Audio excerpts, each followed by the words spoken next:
ஓம் சாந்தி 18-1-2026 காலை முரளி பாப்தாதா மதுபன். இனிமையான குழந்தைகளே, ஒருபோதும் அனைத்தும் தெரியும் என்ற அகங்காரத்தில் வராதீர்கள். இந்த ரதத்திற்கும் முழு மதிப்பு வையுங்கள்.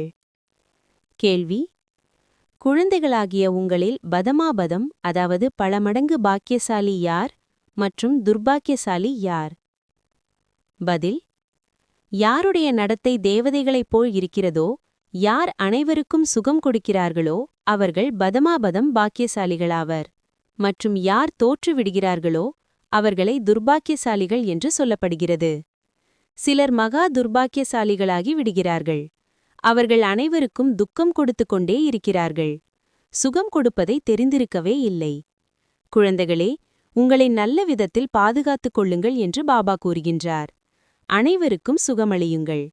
தகுதியானவர்களாக ஆகுங்கள். ஓம் சாந்தி. இனிமையிலும் இனிமையான காணாமல் போய் கண்டெடுக்கப்பட்ட செல்ல குழந்தைகளுக்கு தாயும் தந்தையுமான பாப்தாதாவின் அன்பு நினைவுகளும் காலை வணக்கமும். ஆன்மீக குழந்தைகளுக்கு ஆன்மீக தந்தையின் நமஸ்காரம். தாரணைக்கான முக்கிய சாரம்: 1. தங்களுக்குள் மிகவும் அன்போடு நடந்து கொள்ள வேண்டும். ஒருபோதும் கோபத்தில் வந்து ஒருவர் மற்றவரை கோபத்தில் கண்களை காட்டக்கூடாது. பாபாவை அவமதிக்கக்கூடாது. 2. மதிப்புடன் தேர்ச்சி பெறுவதற்காக புத்தியை படிப்பின் மீது வைக்க வேண்டும். உயிரோட்டமான லைட் ஹவுஸ் ஆக வேண்டும். இரவும் பகலும் புத்தியில் ஞானம் சுற்றிக்கொண்டே இருக்க வேண்டும். வரதானம்: சர்வ சக்திவானாகிய தந்தையின் அதிகாரத்தின் மூலமாக ஒவ்வொரு காரியத்தையும் சகஜமாக செய்யக்கூடிய சதா உறுதியான நிச்சய புத்தியுடையவர் ஆகுக.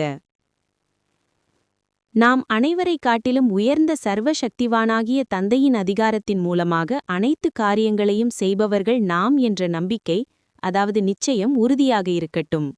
அப்போது யாரும் அசைக்க முடியாது. இதன் மூலம் எத்தனை பெரிய காரியத்தையும் மிக சகஜமாக அனுபவம் செய்வீர்கள். இன்றைய காலகட்டத்தில் அறிவியலானது எந்த ஒரு கேள்விக்கும் சகஜமாக பதில் கிடைக்கும்படியான இயந்திரங்களை கண்டுபிடித்துள்ளது. புத்தியை ஈடுபடுத்த வேண்டிய அவசியம் இல்லை. அதேபோல் சர்வ சக்திவானின் அதிகாரத்தை முன்னால் வைத்தீர்கள் என்றால் அனைத்து கேள்விகளுக்குமான பதில் சகஜமாகவே கிடைத்துவிடும். மேலும் சகஜமான மார்க்கத்தின் அனுபவம் ஏற்படும். ஸ்லோகன்: மன ஒருநிலைப்பாட்டின் சக்தி வசப்பட்ட மனோநிலையை கூட மாற்றம் செய்துவிட முடியது. அவ்யக்த சமிக்கை: இந்த அவ்யக்த மாதத்தில் பந்தன் முக்தாக இருந்து ஜீவன் முக்த் மனோநிலையை அனுபவம் செய்யுங்கள். பிராமண வாழ்க்கையின் ஆனந்தம் என்பது ஜீவன் முக்த் மனோநிலையில் இருக்கிறது. விடுபட்டவராக ஆகுதல் எனில் முக்தி அடைதல். சம்ஸ்காரத்திற்கு கூட அடிபணிந்த கூடாது. என்ன செய்வது, எப்படி செய்வது? செய்ய விரும்பவில்லை, ஆனால் நடந்துவிட்டது. இதுதான் ஜீவன் பந்தன் மனோநிலை. பிராமணன் என்றால் ஜீவன் முக்த். ஒருபோதும் அப்படிப்பட்ட எந்த பந்தனத்தின் கட்டுப்பாட்டிலும் வர முடியாது. ஓம் சாந்தி.